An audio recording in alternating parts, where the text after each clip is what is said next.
बिस्मिल्लाहिर्रहमानिर्रहीम। अस्सलाम वालेकुम viewers, welcome to my channel cooking with Malika. उम्मीद है कि आप सब खैरियत से होंगे। अल्लाह ताला आपको सदा खुश और आबाद रखे, आमीन। व्यूअर्स, आज हम रेडी करने वाले हैं क्रिस्पी पोटैटो बाइट्स।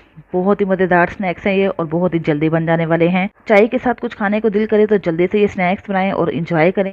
बच्चों को लंच बॉक्स में देने के लिए भी बेहतरीन आइडिया है। बहुत ही मज़ेदार रेडी होंगे और बहुत जल्दी भी। तो जल्दी से देखते हैं कि इसके अंदर कौन कौन से इंग्रेडिएंट्स की ज़रूरत होगी।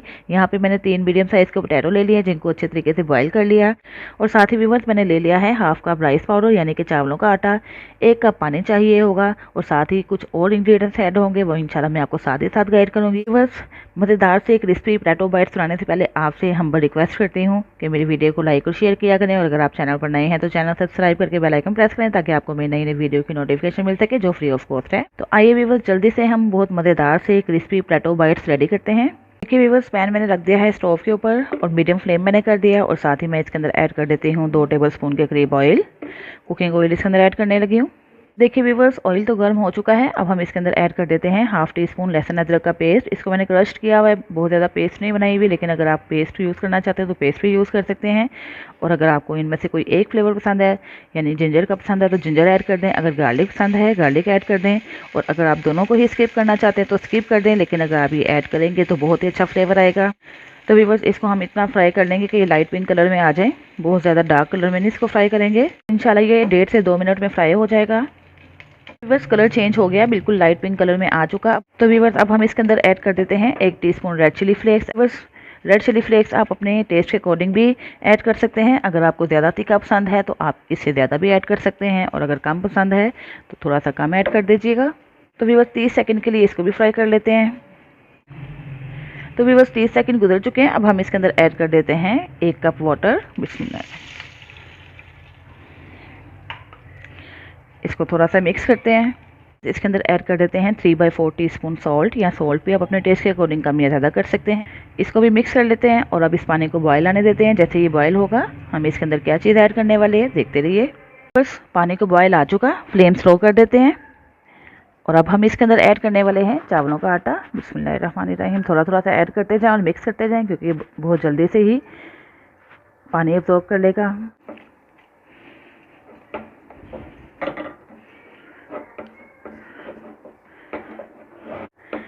तो देखिए व्यूअर्स, चावलों के आटे ने कितनी जल्दी पानी एब्जॉर्ब कर लिया। 1 से 2 मिनट के अंदर ही ये सारा पानी जज़्ब हो चुका है। अब हम इसको थोड़ा सा और पका लेते हैं 2 से 3 मिनट के लिए, ताकि इसके अंदर जो एक्स्ट्रा पानी है वो भी ड्राई हो जाए और ये चावलों का आटा जो है वो एक डो की शक्ल तैयार कर जाए। और यहाँ पे आके आप फ्लेम को मीडियम भी रख सकते हैं। तो देखिए व्यूअर्स, ये चावलों का आटा बिल्कुल डो की फॉर्म में आ चुका है, इसका पानी भी ड्राई हो चुका है। तो ये व्यूअर्स, अब हम इसको शिफ्ट कर देते हैं बाउल के अंदर। तो व्यूअर्स, अब हम इसको थोड़ा सा स्प्रेड कर देते हैं ताकि जल्दी से ठंडा हो जाए। इसको थोड़ा सा हम ठंडा करेंगे और इसको एक साइड पे रख देते हैं और जब तक ये ठंडा होता है हम अपने पोटैटोज़ को ग्रेट कर लेते हैं। तो व्यूअर्स, पोटैटोज़ को अच्छे तरीके से मैश करना है, इसके लिए अगर आप मैशर यूज़ करना चाहते हैं मैशर भी यूज़ कर लें, लेकिन मैं यहाँ पे ग्रेट करूँगी। हमने अच्छे तरीके से मैश करना है, एक भी गुठली बाकी ना रह जाए, इस बात का खास ख्याल रखना है। कि व्यूअर्स, सारे पोटैटो हो चुके हैं मैश, कोई भी गुठली या कोई भी बड़ा पीस रह जाएगा तो आप दोबारा से उठाएं, उसको मैश कर लें। व्यूअर्स, चावलों का आटा भी हो चुका है ठंडा और साथ ही आलू जो हमने ग्रेट किए थे इसके अंदर ऐड कर देते हैं। बिस्मिल्लाहिर्रहमानिर्रहीम।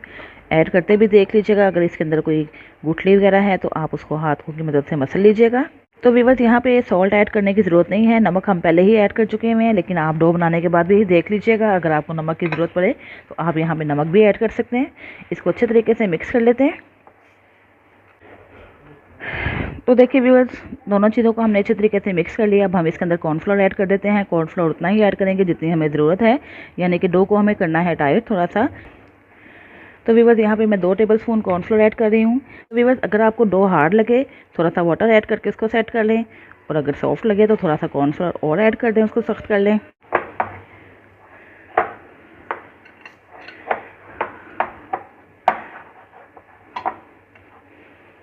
ये देखिए, इसको हम गूंद भी सकते हैं, इसको मसल भी सकते हैं ताकि ये बिल्कुल स्मूथ फॉर्म में आ जाए और बिल्कुल स्मूथ हो चुकी हुई है। तो व्यूअर्स, अगर थोड़ा सा चिपकने लगे आप थोड़ा सा ऑयल लगा लें और इसको थोड़ा सा स्मूथ फॉर्म में ले आएँ। तो देखिए व्यूअर्स, ये बिल्कुल डो की फॉर्म में आ चुकी है। बस अब हम इसको थोड़ा सा कवर करके रख देते हैं तकरीबन 10 मिनट के लिए फ्रिज के अंदर, ताकि ये थोड़ी सी सेट हो जाए और थोड़ी सी टाइट हो जाए। 20 से 25 मिनट गुजर चुके हैं। तो चलिए व्यूअर्स, अब हम इसकी शेप बना लेते हैं और इसको फ्राई करने की तरफ चलते हैं। थोड़ा सा आप हाथों को ग्रीस कर लें बस हाथों को ग्रीस करने के बाद आप ये सारी डो बाहर निकाल लें बाउल के अंदर से। इसको थोड़ी सी लेंथ में कर लें। तो भी बस जिस बोर्ड के ऊपर आप रख के इसको शेप देना चाह रहे हैं उसको भी हल्का सा ऑयल से ग्रीस कर लें। तो चलिए अब हम इसको थोड़ी सी शेप देते हैं और इसके पीसेस कर लेते हैं।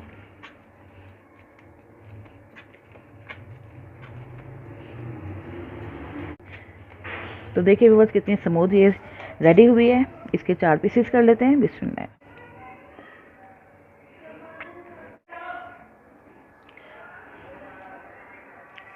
तो देखिए व्यूअर्स 4 इक्वल पार्ट्स हमने कर लिए। एक डो को पकड़ते हैं, इसको स्मूथ बना लेते हैं, इसको थोड़ी लॉन्ग शेप दे देते हैं और ये बाकी हम उठा लेते हैं, एक साइड पे कर लेते हैं, इसी बाउल में शिफ्ट कर देते हैं। चलिए इसको थोड़ा सा हम लंबी शेप में रोल कर लेते हैं।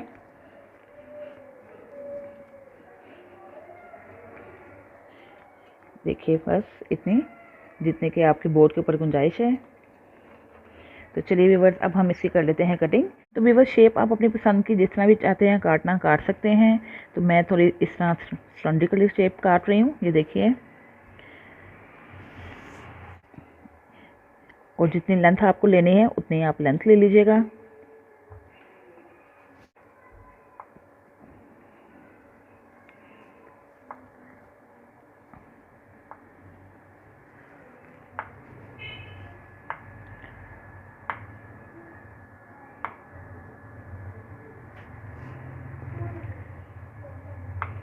और इसकी शेप आप अपने हाथों की मदद से सेट भी कर सकते हैं। ये देखिए ऐसे सेट करते जाएं, ऐसे।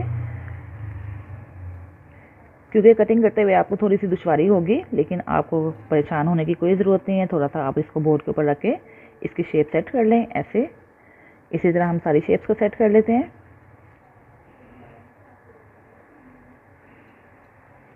ये देखिए थोड़ा सा रोल करेंगे तो ऐसे शेप सेट हो जाएगी। देखिए इसी तरह हम सारे स्नैक्स रेडी कर लेते हैं।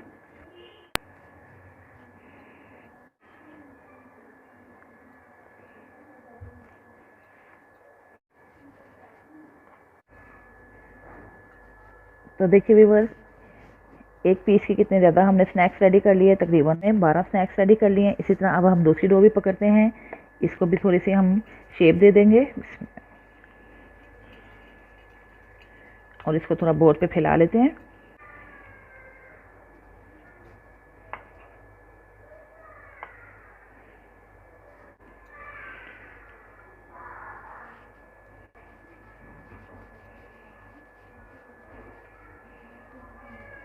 बस 2 मैंने डो यूज़ किए हैं अभी और 2 मैं बाद में यूज़ करूंगी। तो देखिए हमने 2 डो के साथ 23 से 24 पीसेस रेडी कर लिए हैं। पहले हम इसको फ्राई करते हैं और उसके बाद हम बाकी डो भी रेडी करेंगे। तो देखिए बस यहाँ पे आके मैं आपसे एक बात शेयर करना चाहती हूँ कि अगर आप इसको सेव करना चाहते हैं तो सेव भी कर सकते हैं। तो व्यूअर्स एयर टाइट कंटेनर में आप इसको 1 महीना तक सेव कर सकते हैं। तो व्यूअर्स जब आपका दिल चाहे स्नैक्स खाने को तो एयर टाइट कंटेनर से स्नैक्स निकालें, उसको रूम टेम्परेचर पे लेके आएँ और उसके बाद फ्राई करके इसको एंजॉय करें। आइए व्यूअर्स इनको फ्राई करने चलते हैं, उसके बाद मैं बाकी डो के भी स्नैक्स रेडी कर लूँगी। व्यूअर्स पैन मैंने रख दिया है फ्लेम के ऊपर और फ्लेम मीडियम है। तो व्यूअर्स ऑयल को बहुत ज़्यादा हीट अप नहीं करेंगे, थोड़ी सी डो हम इसके अंदर ऐड करके चेक कर लेते हैं कि ऑयल किस हद तक गर्म हुआ है। देखिए व्यूअर्स बस इतना ही हमें ऑयल गर्म करना है, इससे ज़्यादा ऑयल गर्म नहीं करेंगे वरना ये फ़ौरन से जल जाएंगे। तो व्यूअर्स ऑयल के हवाले से एक बात आपने हमेशा याद रखनी है कि ऑयल बहुत ज़्यादा गर्म नहीं होना चाहिए। अगर ये बहुत ज़्यादा गर्म हो गया तो क्या होगा कि कलर फ़ौरन से आ जाएगा और हमारे स्नैक्स क्रिस्पी रेडी नहीं होंगे। तो बस अभी हम इसको इसके अंदर शिफ्ट कर रहे हैं। तो व्यूअर्स जैसे ही ये थोड़े से फ्राई होंगे ये हल्के हो जाएंगे, हल्के होकर ये ऊपर तैरना शुरू हो जाएंगे। तो व्यूअर्स फिर हम इसको मूव कर लेंगे, फ्लिप कर लेंगे, लेकिन अभी हमें इसको छेड़ना बिल्कुल भी नहीं है। इसको थोड़ा सा फ्राई होने देते हैं और जब तक ये फ्राई होते हैं मैं बाकी के भी स्नैक्स रेडी कर लेती हूँ। तो ये देखिए व्यूअर्स इन्होंने तैरना शुरू कर दिया है, ये देखें स्विमिंग कर रहे हैं ये। अब आप यहाँ पे आके रोटेट कर सकते हैं, इनको फ्लिप कर सकते हैं और इनको अच्छे तरीके से फ्राई कर सकते हैं। फ्लेम मैंने मीडियम ही रखा हुआ है, मीडियम फ्लेम पे ही हम इसको फ्राई करेंगे और उस वक्त तक फ्राई करेंगे जब तक ये लाइट गोल्डन कलर में ना आ जाए। तो देखिए व्यूअर्स जैसे ही ये फ्राई हुए हैं ये तैरना शुरू हो गए हैं। देखिए कितने यम्मी से कितने मज़ेदार से लग रहे हैं तैरते हुए। अब यहाँ पे आके आप इसको रोटेट कर सकते हैं और इसको हम फ्राई करेंगे उस वक्त तक जब तक ये लाइट गोल्डन कलर में ना आ जाए। देखिए बस कितना प्यारा सा इनका गोल्डन सा कलर आ चुका हुआ है। ये देखिए कितने लाइट वेट से हो चुके हैं, ये बिल्कुल हल्के फुल्के से और कितने क्रिस्पी और क्रंची रेडी हुए हैं। बहुत ज़्यादा ये मज़े के लग रहे हैं। तो भी बस थोड़ा सा रोटेट करते हुए हम इसको फ्राई कर लेते हैं ताकि चारों तरफ से एक अच्छा सा कलर आ जाए। तो चलिए व्यूअर्स अभी हम सारे स्नैक्स को निकाल लेते हैं।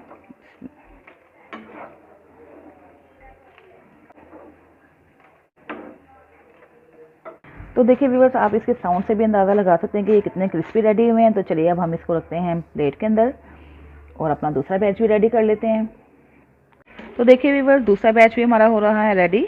इसी तरह हम रोटेट कर करके इसको भी फ्राई कर रहे हैं ताकि हर तरफ से इक्वली फ्राई हो जाए। व्यूअर्स मज़ेदार से क्रिस्पी पोटैटो बाइट्स हो चुके हैं रेडी। तो व्यूअर्स थोड़ा सा मैं इसके ऊपर चाट मसाला भी स्प्रेड कर रही हूँ ताकि एक अच्छा सा फ्लेवर आ जाए। इसको आप सर्व करें टमाटो केचप के साथ या किसी भी सॉस के साथ, बहुत ही मज़ा आएगा आपको।